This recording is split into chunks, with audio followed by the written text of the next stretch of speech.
Ilia Topuria was watching the UFC 324 main event with more than a passing interest, and the undisputed lightweight champion was decidedly underwhelmed by what he saw from Paddy Pimblett.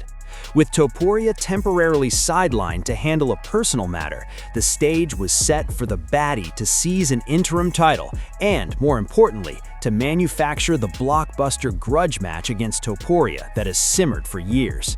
Instead, Justin Gaethje turned in a vintage performance, outstriking and outlasting a game Pimblett to capture the interim strap by unanimous decision.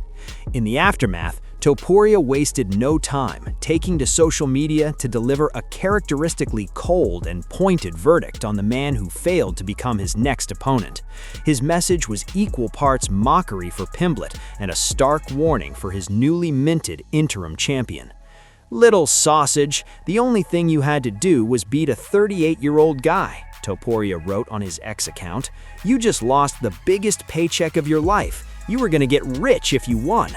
Justin, all I can say is congratulations. And I'd like to tell you to get ready, but you're screwed no matter what."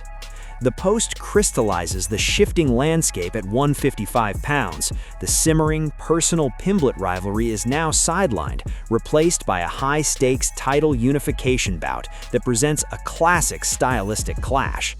On one side stands Topuria, the undefeated champion whose ascension has been defined by chillingly precise and powerful boxing, leading to devastating knockouts of legends like Max Holloway and Charles Oliveira. He hasn't needed the judges since June 2023, finishing his last 3 opponents in emphatic fashion. His new challenger is Gaethje, a man who has long been the division's most violent action hero. The highlight revitalized his career at UFC 324, proving that his relentless pressure, crippling leg kicks, and concussive power remain a potent threat to anyone. While his most recent finish was the legendary head kick knockout of Dustin Poirier in mid-2023, his win over Pimblett was a masterclass in controlled aggression and veteran savvy. For Pimblett, the defeat is a sobering recalibration. While he demonstrated improved cardio and undeniable toughness, absorbing Gaethje's best shots and fighting until the final bell, he lacked the firepower or strategic adjustments to truly hurt the former interim champion. The fight proved he belongs among the lightweight elite, but it also exposed the technical and experiential gap that still separates him from the very top of the division. His path forward now involves building on the positives, his durability and moments of success, while addressing the deficits that prevented him from turning the tide. All eyes now turn to the looming unification bout. Topuria's confidence is absolute, his message implying that Gaethje's style is tailor-made for his counterpunching brilliance. Gaethje, however, has built a legacy on defying expectations and turning technical matchups into brutalizing wars. The champion sees a man who is screwed no matter what. The interim champion sees another legendary name to add to his highlight reel. One thing is certain, the road to the undisputed lightweight title now runs through a showdown between 2 of the sport's most fearsome finishers, and the build-up has already begun with a champion's characteristic swagger.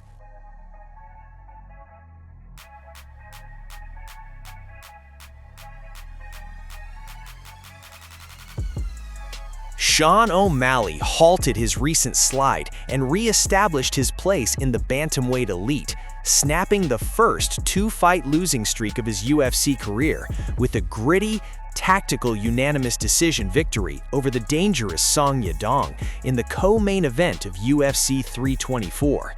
In a fight that demanded both resilience and adaptation, O'Malley navigated early adversity to seize control late, earning 29-28 scorecards across the board and reminding the division that the Sugar Show is far from over. The contest unfolded as a tense game of adjustments. O'Malley began by working behind a sharp teep kick, aiming to keep the explosive Song at bay and manage the distance. Song, however, patiently chipped away at that strategy. Late in the first round, he caught one of O'Malley's kicks and expertly converted it into the fight's first takedown, spending the closing moments in top control to potentially steal the round. Song built on that momentum in the second, unveiling a punishing weapon, heavy, thudding calf kicks that began to visibly compromise O'Malley's mobility and base. Near the halfway point of the round, he capitalized on a compromised O'Malley to secure another takedown. Though O'Malley eventually scrambled back to his feet, he struggled to mount any meaningful offensive response, leaving the bout seemingly up for grabs heading into the final 5 minutes. The third round, however, witnessed a pivotal shift in strategy and fortune. Song, perhaps believing he was ahead, abandoned the effective calf kick assault that had defined the second round and instead marched forward looking for a fight-ending exchange. This shift played perfectly into O'Malley's hands. Freed from the threat of the low kick, Sugar began to find his rhythm and precision. He snapped Song's head back with crisp jabs and straight rights, opening a bloody nose that streamed for the remainder of the round. A desperate final-minute takedown attempt from Song was stuffed with authority, and the two closed the fight, trading leather in the center of the octagon as the clock expired. When the scorecards were read, all three judges agreed, 29-28 for Sean O'Malley. The victory was more than just a rebound, it was a statement of maturity. O'Malley showed he could win a fight that wasn't a highlight reel knockout, demonstrating the durability and strategic composure to overcome a formidable ascending contender. With the win, O'Malley not only stops his skid, but firmly reinserts himself into the championship conversation, setting his sights on the looming challenges at the top of the 135-pound division.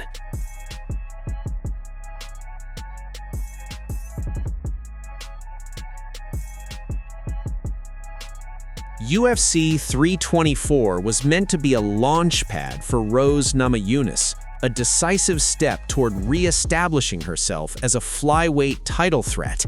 Instead, the night became an echo chamber of past criticisms, a performance that felt less like a step forward and more like a painful callback. Against the sharp, disciplined Natalia Silva, Thug Rose fought with her trademark technical precision, but without the urgency or offensive outbursts needed to seize control. And as the fight gradually slipped from her grasp, the commentary booth ensured no one forgot the ghost that has haunted her career for years. From the opening bell, a familiar tension settled over the bout. Namajunas was patient, defensively responsible, and tactically sound, but she was often a beat behind Silva's speed and rhythm. Silva, the number 2 contender, fought with clean, efficient aggression. She touched the legs, moved at sharp angles, and consistently reset exchanges on her terms. By the second round, she was dictating the pace, forcing Namajunas into reaction rather than initiation. Even in brief grappling exchanges, Silva remained composed, always steering the action back to the feet, where her sharper volume told the story. It wasn't a brutal domination, but a clear, controlling performance, the kind that wins rounds on scorecards without producing dramatic highlights. And that's when the past came rushing back. As Namajunas struggled to unleash her hands and assert herself, commentator Joe Rogan reached for a comparison that cut deeper than any strike. "I hope that fight's not even in the Paramount archive. Delete that," Rogan said, bluntly referencing Namajunas' infamous 2022 strawweight title rematch against Carla Esparza, a bout widely criticized as one of the most tentative and uneventful championship fights in UFC history. The comment was brutal, but it wasn't random. The patterns were visible: the hesitation, the overcaution, the reluctance to lead.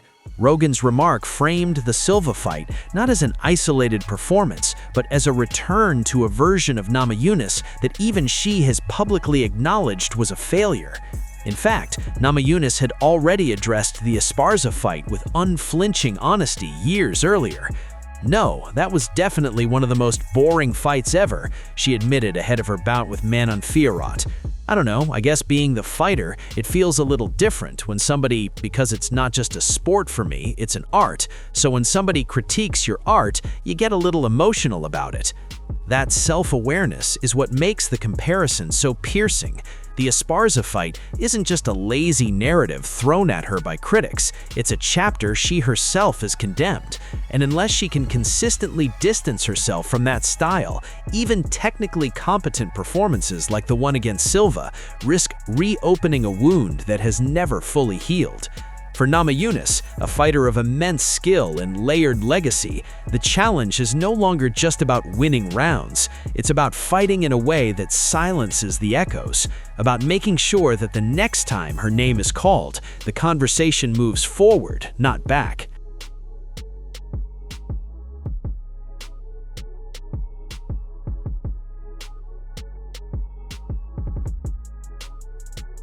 One fan's extreme confidence in Paddy Pimblett proved to be a multi-million-dollar mistake at UFC 324 this past Saturday. The event's main event saw the Baddie step into his first UFC headliner, clashing with fan favorite Justin Gaethje for the interim lightweight title in a fight that defied its pre-event criticism to become an instant classic. After 5 thrilling rounds, Gaethje emerged victorious by unanimous decision, etching his name in history as the UFC's first 2-time interim champion. Despite widespread skepticism about the matchmaking, given Pimblett's lack of a win over a current top 10 opponent, the British star entered the octagon as a significant -250 favorite on the betting market. This odds disparity presented a tantalizing, if risky, opportunity for one high-stakes bettor. During the Paramount Plus broadcast, it was revealed that a single fan had placed a staggering $1.3 million wager on Pimblett to defeat Gaethje.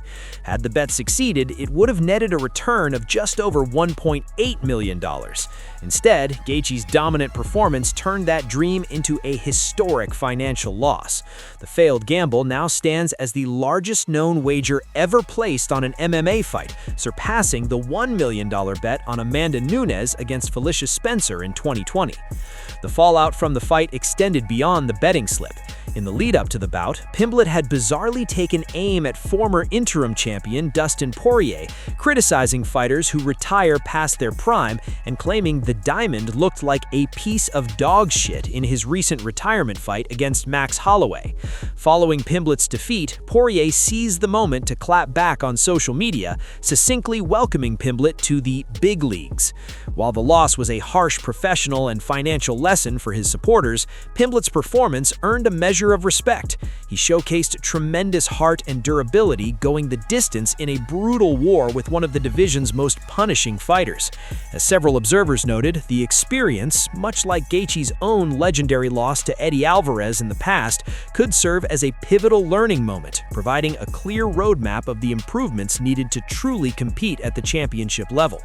For now, the spotlight shifts to Justin Gaethje and his impending title unification bout with undisputed champion Ilia Topuria, while Paddy Pimblett and one significantly poorer fan are left to reckon with the costly reality of the big leagues.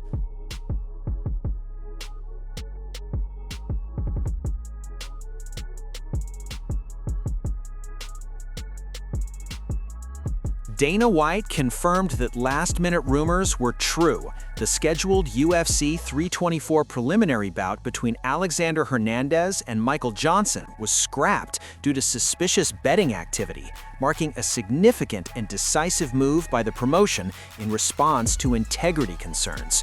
During the UFC 324 post-fight press conference, White revealed the call came directly from a gaming integrity service, prompting him to pull the fight immediately.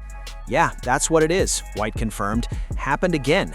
We got called from the Gaming Integrity Service, and I said, I'm not doing this expletive again. So we pulled the fight." When asked about the potential for an investigation, White indicated that authorities are already involved. The FBI is already deep into all this stuff anyway, so I'm sure this one will be next. He admitted he did not know how long the situation would prevent either Hernandez or Johnson from competing. "That, I don't know," White said. The identity of who prompted the suspicious gambling alerts remains undisclosed, and it is unclear whether the concerns centered on a fighter, a team member, or an outside party. This incident is not the UFC's first encounter with betting irregularities. Most recently, in November 2025, a bout between Isaac Dulgarian and Yadier Del Valle saw unusual late betting movement. Dulgarian lost the fight and was subsequently released from the promotion. The most prominent case prior to this dates back to 2022, involving coach James Krause. After his fighter Derek Minner competed against Shilan Nuerdenbike, the bout was flagged for suspicious betting activity. Minner suffered a first-round loss after appearing to injure his knee early in the fight.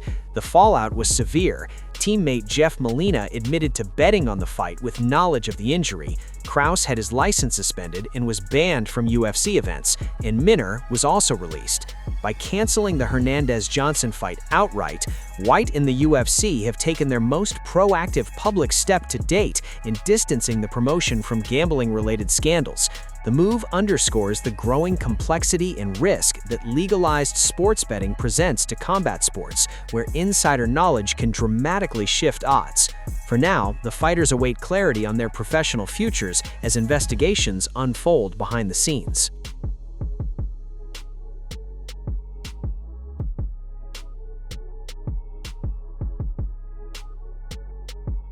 Edmen Shahbazyan is looking to extend his resurgent winning streak, and he'll get the chance to do it close to home.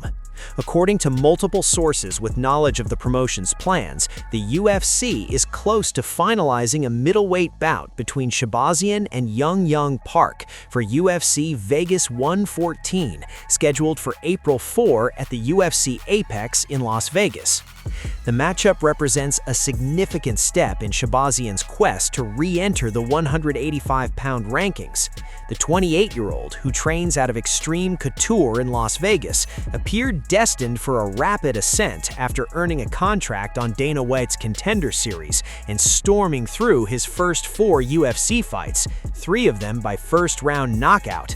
However, he then hit a steep learning curve against tougher competition, losing 5 of his next 7 bouts. 4 of those losses came by stoppage against established veterans like Derek Brunson, Nasruddin Imavov, Anthony Hernandez, and Gerald Meerschaert.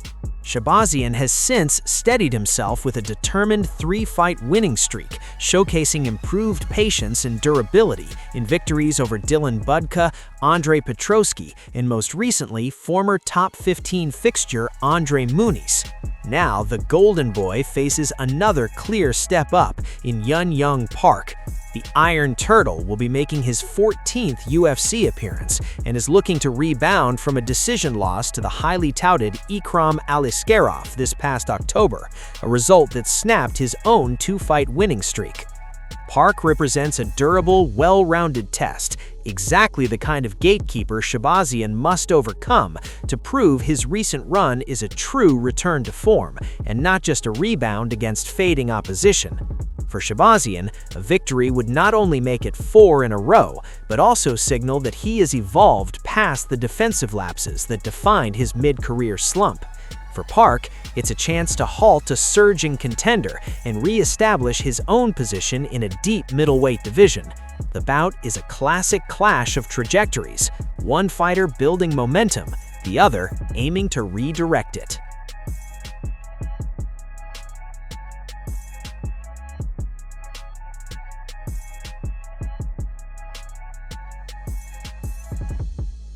Israel Adesanya is far from sold on the UFC's historic plans to host a fight card at the White House this summer.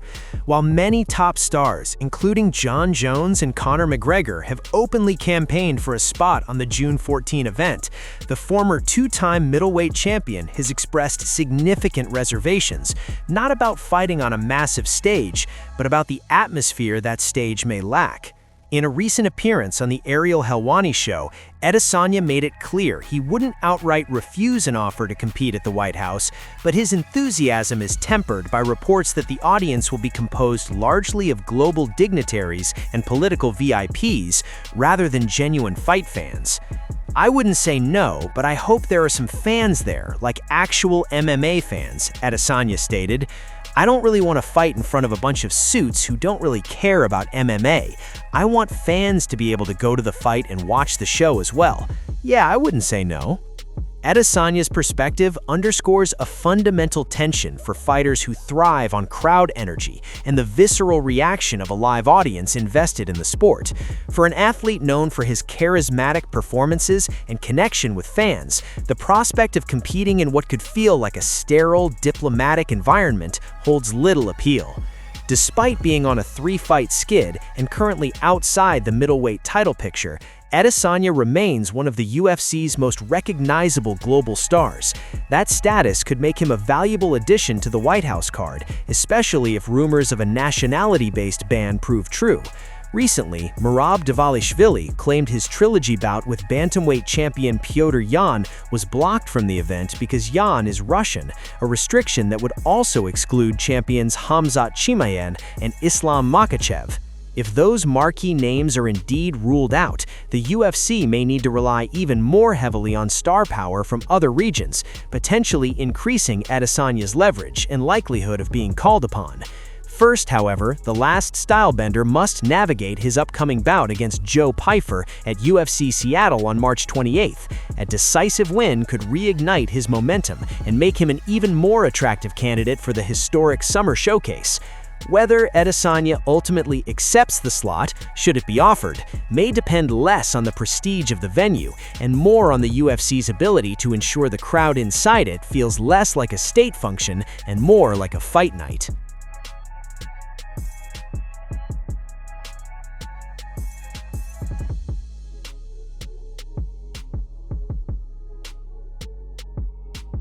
Former BMF champion Jorge Masvidal has cast doubt on Alexander Volkanovski's ability to navigate the top of the featherweight division, questioning whether the champion could defeat contenders Movsar Evloev or Lerone Murphy. Volkanovski is set to run it back with Diego Lopez in the UFC 325 main event, a rematch that has drawn criticism from fans who feel Evloev or Murphy were more deserving of the title shot. On his Death Row MMA podcast, Masvidal became the latest to weigh in, offering a stark assessment of Volkanovski's prospects against the two rising threats. "I don't think Volk beats either of those two guys, to tell you the truth," Masvidal stated bluntly. He broke down the unique challenge each fighter presents, starting with the undefeated Evloev. "I think Movsar will be too much with the wrestling in a different way. I know he did amazing against Islam Makhachev with the wrestling, Volk, so that's saying a lot. But I think Movsar could find a way to get to his legs and make it a dogfight. He has a different pace than Islam. He's not as technical, I think, as Islam. He's not as savvy as Islam, but he's got more of a motor than Islam. He'll put up more attempts, and that could cost you." His analysis of Lerone Murphy was just as pointed. "I think Murphy versus Volk, I also see Volk getting got. I see Murphy right now getting him. Volk can't control this guy. I don't think he'll be able to take him down and hold him down. I'd be surprised if he was able to take him down, hold him down. I'd be thoroughly surprised. And on the feet, this guy's way bigger, longer, crazy style of striking, explosive and still very basic. He doesn't do dumb things and get himself hurt or put himself in harm's way. So I'd go with Murphy for the title against Volk too." Despite his doubts, Masvidal framed a potential victory for Volkanovski as a historic achievement. He concluded with a note of respect for the champion's legacy, saying, "If Volk can pull this gauntlet off, greatest fucking featherweight that ever lived, maybe fighter that ever lived as well. If he could beat those next two dudes right there, that's interdimensional shit, another level of greatness."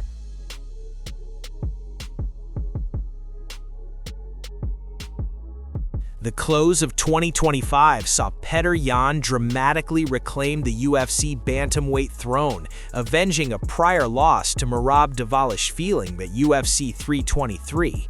His victory was part of a dominant month for their shared training camp, Tiger Muay Thai, which saw another champion crowned overseas.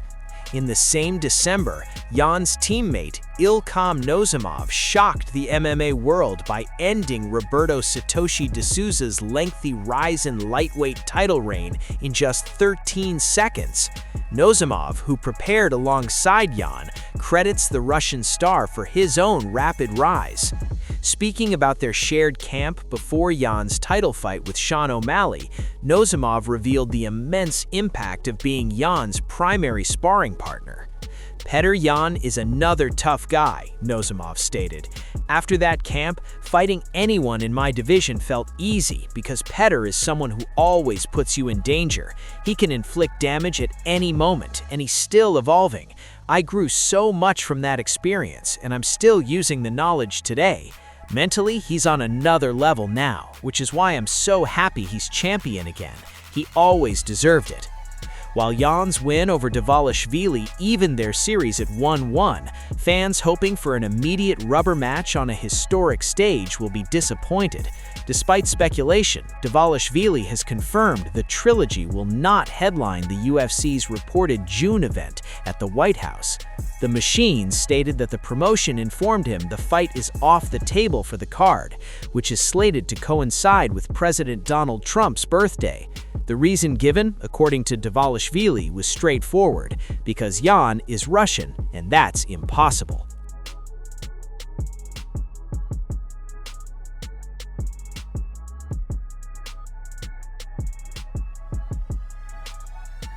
Former UFC middleweight champion Dricus du Plessis has opened up about the mental and tactical lull he experienced during his title loss to Chimaev.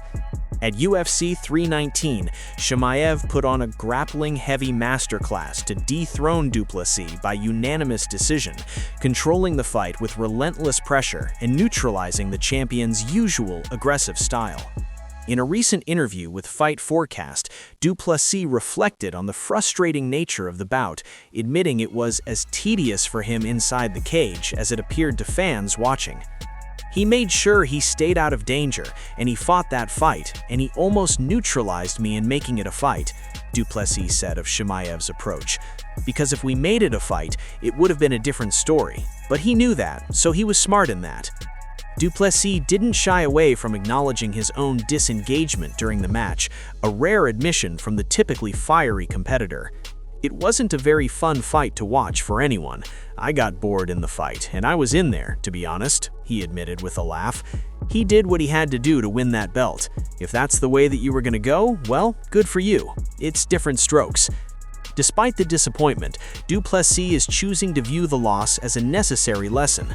"Like I said, the speed bumps, that's what makes me better. Now I know the little piece of this puzzle where I need to work on. And believe me, in my next performance, you will see me do that, exactly just that, be a master at that."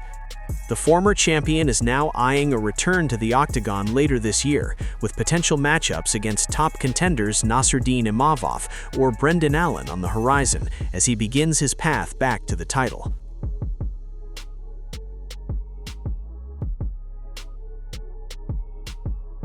The long, winding, and often frustrating saga of Conor McGregor's return to the octagon has taken yet another dramatic and disheartening turn for Michael Chandler, who finds himself once again on the outside looking in, his patient wait for the fight that has defined his last few years seemingly shattered by a few blunt words from the UFC boss. The announcement of the historic White House event on June 14th had initially seemed like the final perfect catalyst, with McGregor himself eagerly registering his interest for the monumental stage, a development that filled Chandler with his most concrete confidence yet that their long-promised clash would finally materialize in a setting worthy of its hype. However, that confidence was dealt a crushing blow when Dana White, during his media rounds to promote the new Paramount era, dismissed the matchup as a relic of the past, something that was interesting a couple of years ago but no longer on the table. In the wake of that dismissal, the landscape has shifted rapidly and chaotically. McGregor, ever the master of controlling his own narrative, responded with a broad challenge, telling the UFC to simply pick an opponent for him, effectively opening the door for anyone while sidestepping any specific commitment to Chandler. Almost immediately, that vacuum was filled by the teasing whispers of Jorge Masvidal, who coyly spoke of huge news and being in talks, fanning the flames of a new potential blockbuster for the White House lawn. This prompted a bitterly sarcastic response from a snubbed Chandler on social media, mocking the vague, cannot confirm nor deny posturing that now surrounds his coveted spot, a clear expression of his frustration after years of dedicated promotion emotion and waiting. Now, the very presence of McGregor on the White House card, while still the dominant hope, feels wrapped in fresh layers of uncertainty. The Irishman continues to train, sharing glimpses of his imposing physique, a constant reminder of his potential readiness, but without a dance partner officially named. The path is murky. Will the UFC pivot to the commercially enticing Masvidal showdown, or perhaps another legend for a mega fight? Or has the entire White House plan for McGregor become entangled in the larger web of his ongoing contractual renegotiations, spurred by the end of the PPV model? For Chandler, the dream appears to have evaporated into the political and promotional ether of this unique event, leaving him to watch from the sidelines as the circus moves on, his headline moments snatched away by the fickle winds of fight politics, replaced by the echo of his own mocking tweet and the grim realization that after all this time, he might have been waiting for a fight that the promotion has simply decided to leave in the past.